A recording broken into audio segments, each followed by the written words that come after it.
السلام عليكم ومرحبا بكم في طبخ ومنزل مع فاطمة المراكشية. اليوم غادي نشارك معكم طنجية المراكشية، طريقة جد سهلة ومكونات جد بسيطة. غادي نخليكم مع المقادير وطريقة التحضير، واللي باقي ما اشترك يشترك في القناة فضلا وليس امرا، ويفعل الجرس باش يوصلوا كل جديد. بالنسبة للمقادير فكنحتاج هنا اللحم. بالنسبة للكمية ديال اللحم كتبقى على حسب افراد العائلة. عندي هنا الزعفران الحر اللي هزيتو رقدتو في الماء طايب، 5 حتى 6 ضروس ديال الثومه، 4 كاس ديال زيت الزيتون. عندي هنا الكاس غير صغيور، اما راه هو غير 4 كاس. الكاس ديال العنبه، شويه ديال الكمون، الحامض مصير والسمن الحر. غادي نبداو بسم الله على بركه الله. اول حاجه غادي نقوم بها هي غنوضعوا اللحم في الطنجيه ديالنا. هاد الطنجيه هادي راه مولفه كنطيبها. غادي نوضعوا اللحم، طريقه جد سهله وسريعه. ممكن انك تصاوبها وتمشي تقوم باشغال ديالك. صافي انا وضعت اللحم ديالي على هذا الشكل. غادي ناخذ الثوم، غادي نلوحو هكا عشوائيا، كذلك الكمون ديالي حتى هو.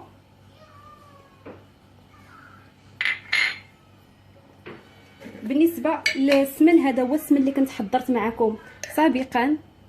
غنشوفوا الشكل ديالو ولا رائع، سمن زوين ما شاء الله، والريحه ديالو كذلك فواحه. اما الحامض، هانتوما تشوفوا الحامض كيكون بحال العسل ما شاء الله. هانتوما تشوفوا هذاك الماء ديالو.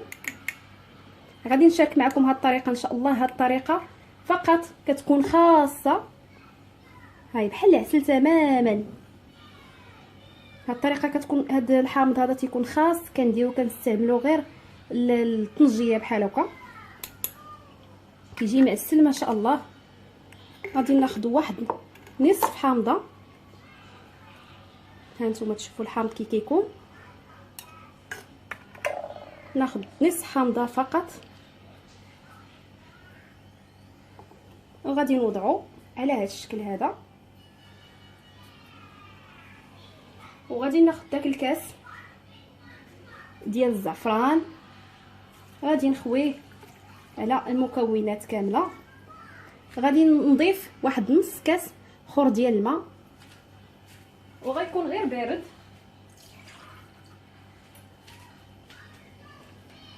صافي باش نغسل داك الزعفران ديالي اللي بقى. غادي نوضعوه على هذا الشكل هذا، وغادي نقفلو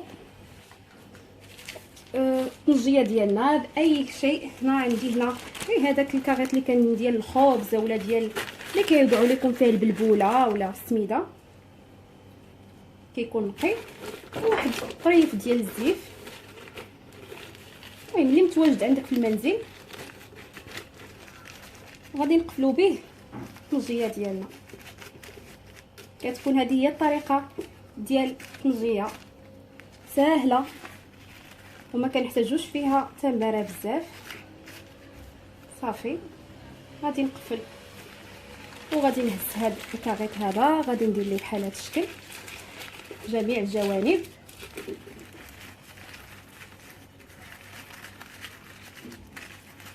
وغادي نوضعوه فوق الفحم، لان دابا وضعته شعلته، وغادي نوضعوه دابا فوق الفحم. هانتوما معايا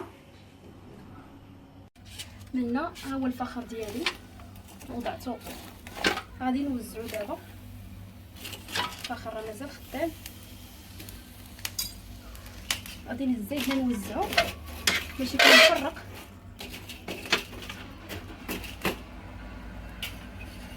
وغادي نوضع الطنجيه على هذا الشكل هذا.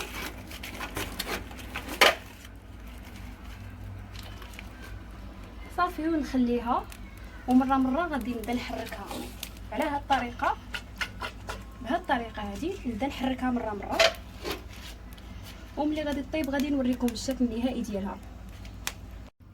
من بعد ما دازت ربع ساعه على انني حطيتها فوق الفخر، غادي نحركها بالطريقه اللي كنت قلت لكم بهذا الشكل. راه كتكون سخونه، خاصكم تاخذوا شي زيت وتحركوها على هذا الشكل هذا، وغتقلبوها على الجهه الاخرى بحال هكا صافي. وغادي نخليوها ربع ساعه اخرى ان شاء الله، وغادي نطفي وغادي نحيدها. من بعد ما كطيب الطنجيه ديالي، ها هي غادي نخوي في التبصيل. بسم الله بسم الله، عفوا واحد الطرف راه طاح.